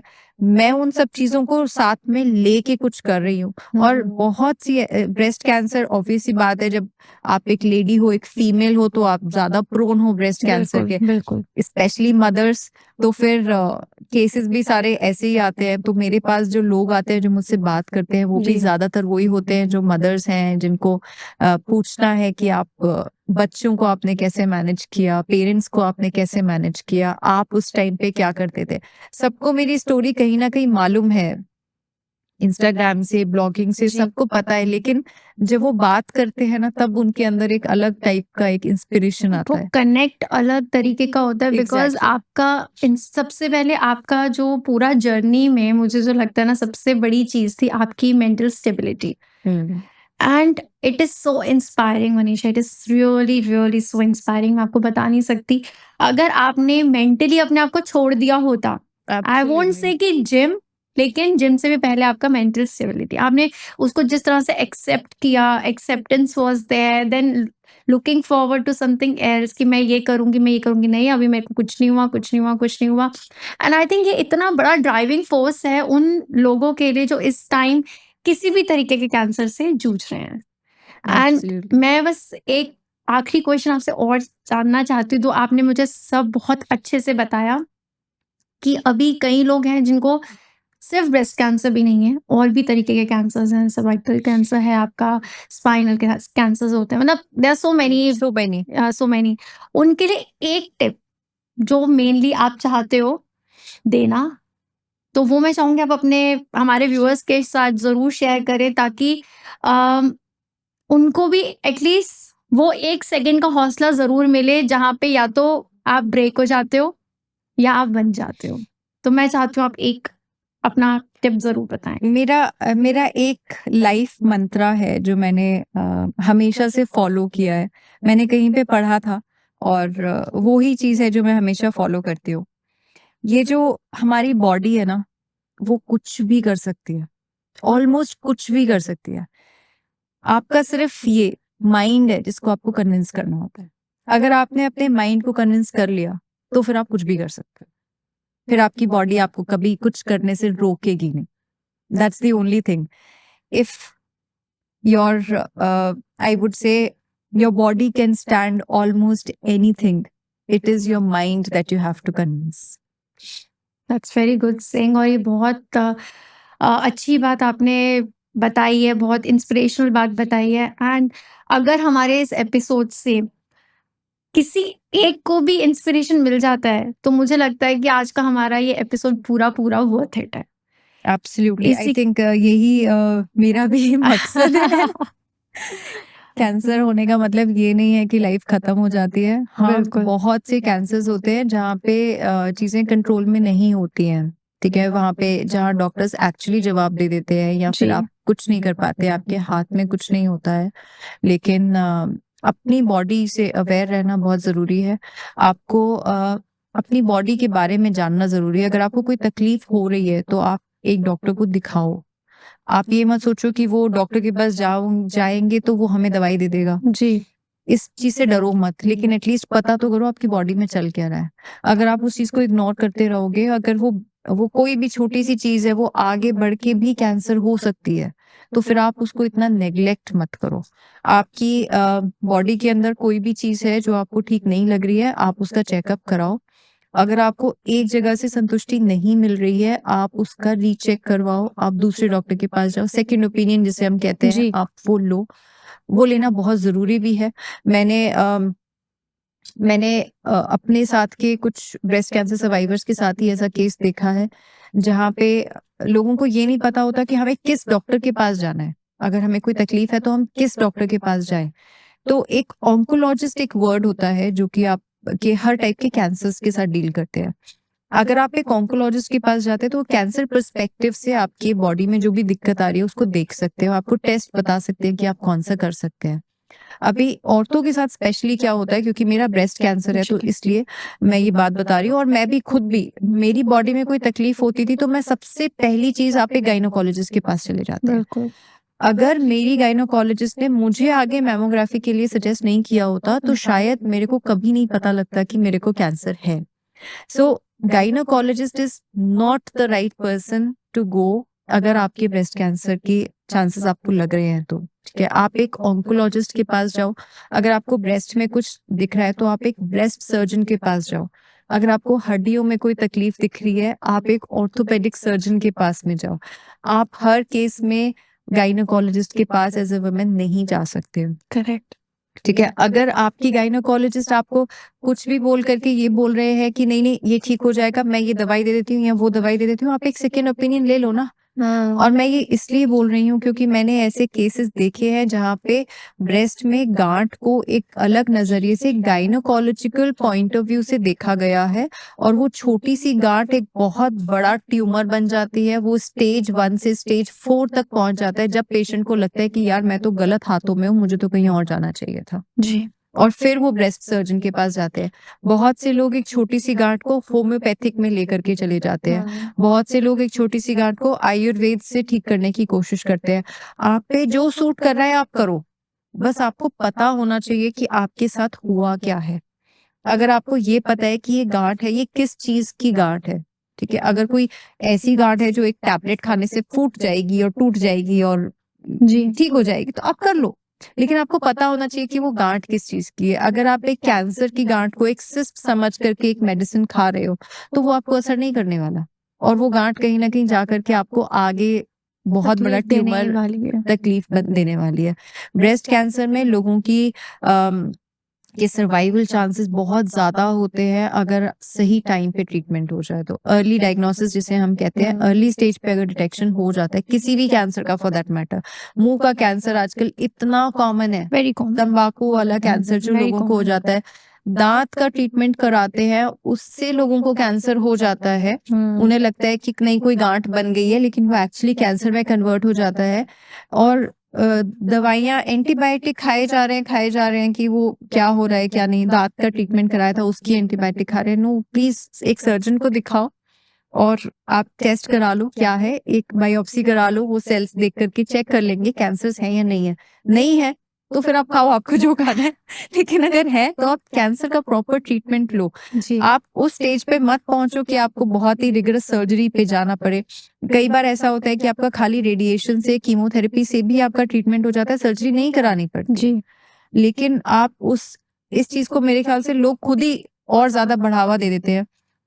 और ज़्यादा इंक्रीज़ कर देते हैं और जिसकी वज़ह से लास्ट में जाकर के उन्हीं को भुगतना पड़ जाता है। बिल्कुल। कुछ कैंसर्स ऐसे होते हैं जहाँ पे स्पेशली बच्चों के कैंसर्स ऐसे होते हैं जो ब्लड कैंसर्स वगैरह होते हैं। जी। बच्चे बहुत ज़्यादा लेथार्जिक फ़ील कर रहे हैं, किसी चीज़ में उनका काम कर नहीं पा रहे हैं, थके-थके से रह रहे हैं। हम लोग उनको ग्लूकोन डी खिला करके बाहर भेज देते हैं बिल्कुल सही कह रहे हैं आप। कि नहीं आप या कोई भी एनर्जी ड्रिंक पिला करके हम उनको बाहर भेज देते हैं कि नहीं जी। बेटा खेलो, ठीक हो जाएगा। आप खेलते-कूदते नहीं हो, घर पे बैठे हो, फ़ोन देख रहे हो, लेज़ी हो गए हो इसलिए ये हो रहा है। बट ब्लड कैंसर का भी तो यही सिम्पटम है। हम लोग सोचते नहीं है क्योंकि हम सोचना नहीं चाहते उस बारे में कि हमारे बच्चे को भी कुछ हो सकता है या नहीं हो सकता। बट एक चेकअप कराने में कुछ नहीं जा रहा। नहीं, आपको एक मैं ब्लड टेस्ट ही तो कराना है। मैं बिल्कुल इस बात से सहमत हूँ और इसी एपिसोड में ही मैं ये बात भी बोलूँगी कि आप अपने इंश्योरेंसेस ज़रूर कराएँ। एब्सोल्युटली मेडिकल इंश्योरेंस इंश्योरेंसेस हैं आपके पास, तो आई थिंक आगे की आपकी जो मेडिकल जर्नी जैसे मनीषा जी ने हमारे साथ शेयर करी है, वो थोड़ी आसान हो जाती है बिकॉज़ फाइनेंसेस एक बहुत, बहुत, बहुत बड़ा फैक्टर है। मेंटली आप इसलिए भी शायद ड्रेन हो जाते हो बिकॉज़ आपके पास उतने फाइनेंसेस नहीं होते नहीं एंड वन्स होते, यू हैव राइट। फाइनेंसेस आपको मेंटली एक स्ट्रेंथ मिल जाती है अपनी बीमारी से लड़ने के लिए। लोग दूसरे तरीके ढूँढते ही इसलिए हैं, इलाज इसीलिए ढूँढते हैं क्योंकि उनके पास कई बार ऐसा होता है कि उनके पास पैसे नहीं होते इलाज करवाने जी। के लिए। आपका लाखों में बात होती है जब कैंसर का ट्रीटमेंट होता है तो लेकिन सही अगर बात है। और सबसे बड़ी बात कि हम लोग क्या करते हैं जो इंसान जो नौकरी कर रहा है, अगर वो मेल है घर का, जो नौकरी कर रहा है जी। उसका तो मेडिकल इंश्योरेंस करा लिया, लेकिन जो घर में फीमेल्स हैं उनका अक्सर हम लोग मेडिकल इंश्योरेंस नहीं कराते और ऑफिस के अंदर कवर हो रहा है या फैमिली कवरेज हो रहा है उसी के साथ में ले लेते हैं, उनका कोई अलग से मेडिकल इंश्योरेंस कवरेज नहीं लेते हैं। जबकि एक कैंसर ट्रीटमेंट में अगर आप लगा लो 10 लाख रुपए का भी खर्चा है तो आपको एक मेडिकल इंश्योरेंस के बिना वो खर्चा आप नहीं निकाल सकते हो। नहीं कर और ऐसा नहीं होता कि सिर्फ 10 लाख, इसमें कई बार 20 लाख, 30 लाख, 50 लाख रुपए तक का भी खर्चा आ जाता है। जी। डिपेंड करता है किस टाइप का कैंसर हुआ है, किस टाइप का ट्रीटमेंट है, कितना लंबा ट्रीटमेंट चलेगा। एक-एक इंजेक्शंस की वैल्यू लाख-लाख रुपए की होती है जो आपको हर महीने लगते हैं कुछ कैंसर्स को ट्रीट करने के लिए। जी। लेकिन अगर आपके पास इंश्योरेंस होते हैं तो ये सब चीज़ें आपकी इंश्योरेंस कंपनी देख लेगी ना, फिर आपको कुछ करना नहीं पड़ता। तो इंश्योरेंस एक आपका मेडिकल इंश्योरेंस जितना इम्पोर्टेंट है, इतना ही इम्पोर्टेंट आपका एक लाइफ इंश्योरेंस भी है। लोग लाइफ इंश्योरेंस को भी बहुत ईज़ी ले लेते हैं, कराते ही नहीं है कि अभी थोड़ी मरना है, कुछ होगा थोड़ी। लेकिन अपने बच्चों को सोचो, अगर जी। आपको कुछ हुआ, चलो मेडिकल इंश्योरेंस से आपका ट्रीटमेंट हो गया, लेकिन क्या आपको मालूम है कि अगर आपके कैंसर हो जाता है, तो उसके बाद आपको लाइफ इंश्योरेंस नहीं मिलता? Okay. Did you know that? No. I didn't know it and I am sure बहुत लोगों को पता चला होगा हमारी वीडियो से कि एग्ज़ैक्टली। कैंसर होने के बाद आपको लाइफ इंश्योरेंस लाइफ नहीं इंश्योरेंस मिलता। नहीं मिलता है। मैंने खुद ने ट्राई किया था। जी। इनफैक्ट मैंने कुछ महीने पहले अपना लाइफ इंश्योरेंस कवर ले लिया था और मैं उसका प्रीमियम डिपॉज़िट करा रही थी। जी। जब मेरे ये हुआ तो मुझे लगा कि यार कैंसर हो गया, अब तो लाइफ एक्सपेक्टेशन थोड़ी-सी आपकी डाइसी सी हो गई है। जी। हालाँकि मेरा ट्रीटमेंट सब कुछ ठीक-ठाक हो गया, लेकिन मैंने सोचा कि चलो एक बार एक इंश्योरेंस और ले लेती हूँ। पहले वाला ओके। अब मुझे कम लग रहा था। ओके। जब मुझे ये हुआ तो मुझे लगा कि शायद मैंने कम लिया है, मैं एक और ले लेती हूँ इंश्योरेंस। तब मुझे रियलाइज़ हुआ कि आपको जब एक बार कैंसर हो जाता है या कुछ और भी डिज़ीज़ेज़ हैं ऐसी जो होने के बाद, जो आइडेंटिफ़ाई होने के बाद आपको लाइफ इंश्योरेंस नहीं मिलता। इनफैक्ट जो लोग बहुत ज़्यादा फैट हो जाते हैं, ओबेसिटी जिनको होती है, थायरॉइड जिनको होती है, ये सारे मेडिकल टेस्ट आपके होते हैं जी। इंश्योरेंस से पहले। जी। अगर आपके ये टेस्ट ऊपर-नीचे आते हैं, आपको लाइफ इंश्योरेंस नहीं मिलता है। जब तक आप हेल्दी हैं, आप लाइफ इंश्योरेंस ले लीजिए। अगर आप हेल्दी नहीं हैं, तो अपने आप को हेल्दी करिए और लाइफ इंश्योरेंस लीजिए, बिल्कुल। मेडिकल इंश्योरेंस लीजिए अपने लिए। बिल्कुल, दैट इज़ बिल्कुल। Very important, very important. Insurance आपका पॉजिटिव एटीट्यूड ये आपको बहुत हेल्प करेगा किसी भी आई थिंक बीमारी से लड़ने के लिए। एंड इसी के साथ आज मैं अपनी वाणी को यहीं आराम दूंगी and thank you so much Manisha ji, आप हमारे पॉडकास्ट पे आए, इतना आपने हमें समय दिया, इतने लोगों को आपने इंस्पायर किया इस जर्नी में आगे बढ़ने के लिए। एक छोटा सा पॉजिटिव एटीट्यूड और वो कंफर्ट किसी से भी मिल जाए, किसी से भी, ऐसा नहीं कि Exactly. अपने आसपास का सपोर्ट तो रिक्वायर्ड है, किसी से भी मिल जाए, वो एक बहुत बड़ी हिम्मत होती है उस सर्वाइवर के लिए ही मैं बोलूंगी। मैं कभी ये नहीं बोलूंगी कि उसको फाइट करने के हम लिए, लोग उस सर्वाइवर चैंपियंस के बोलते लिए। हैं। क्या बोलते हैं? Champion. Champions, cancer champions. Cancer champions के लिए बिल्कुल। तो वो एक जो आपने बताया है और आपने इतनी चीज़ें हमारे साथ साझा की है, मतलब it's like I am speechless. I don't have words to express my gratitude to you. Thank you so much for coming here. Thank you so much everyone. इसी के साथ मैं रितिका आज का अपना पॉडकास्ट यहीं पे समाप्त करती हूँ। Please do like, share and subscribe Foxy Podcast. Thank you.